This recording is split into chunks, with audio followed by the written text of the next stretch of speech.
দেখতে অবুঝ, কিউট এবং এত সুন্দরী একটা মেয়ে এরকম ভয়ানক হতে পারে এটা কেউ কোনোদিন স্বপ্নেও কল্পনা করতে পারেনি। দুইজন মানুষের একটা ছোট সংসার, একজন সুন্দরী স্ত্রী আর তার ভদ্র সহজ সরল স্বামী। জগদীশ কাজ থেকে বাড়িতে ফেরার সময় সবজি আনতে মনে নেই এবং সে খুবই টায়ার্ড ছিল। রান্নার জন্য ঘরে কোনো সবজি না থাকায় বর্ষালী নিজেই দোকানে যায়। সবজি নিয়ে ঘরে ফিরে এসে দেখতে পায় পুরা ঘর এলোমেলো হয়ে আছে আর একটা কোণায় পড়ে আছে তার স্বামীর মৃতদেহ।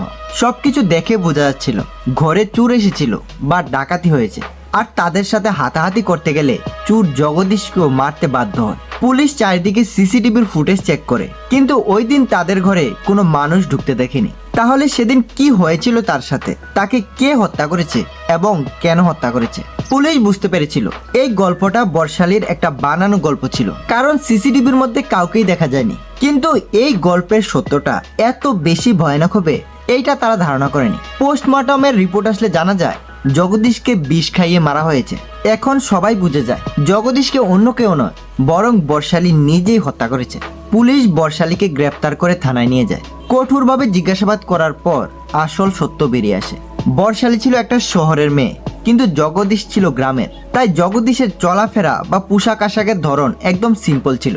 পারিবারিকভাবে তাদের বিয়ে হলেও এই বিয়েতে বর্ষালী রাজি ছিলেন না, কারণ সে লেখাপড়া শেষ করতে চেয়েছিল এবং জগদীশকেও সে পছন্দ করত না। সে বিয়ের আগে থেকেই তার পরিবারকে এই বিষয়টি জানায়। সে জানতো জগদীশের কাছ থেকে ডিভোর্স নিতে চাইলে বর্ষালীর পরিবার এটা কোনোদিন মেনে নেবে না। তাই সে অনেক দিন ধরে একটা প্ল্যান বানায়, কেননা সে জগদীশকে মেরে ডাকাতি বা চুরির গল্প সাজাবে এবং তার থেকে চিরজীবনের জন্য মুক্তি পেয়ে যাবে। তারপর ভবিষ্যতে বর্ষালী লেখাপড়া শেষ করবে এবং মডার্ন একটা ছেলেকে বিয়ে করবে। প্ল্যান অনুযায়ী বর্ষালী জগদীশকে নিয়ে কাজের বাহানা দেখিয়ে তার পরিবার থেকে আলাদা হয়ে অন্য একটা ভাড়া বাড়িতে চলে আসে। জগদীশ একটা ফার্মাসিউটিক্যাল কোম্পানিতে কাজ করত।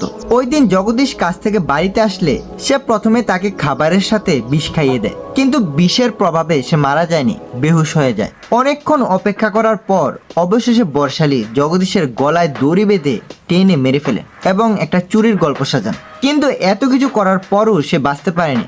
সে পুলিশের কাছে ধরা পড়ে যায়।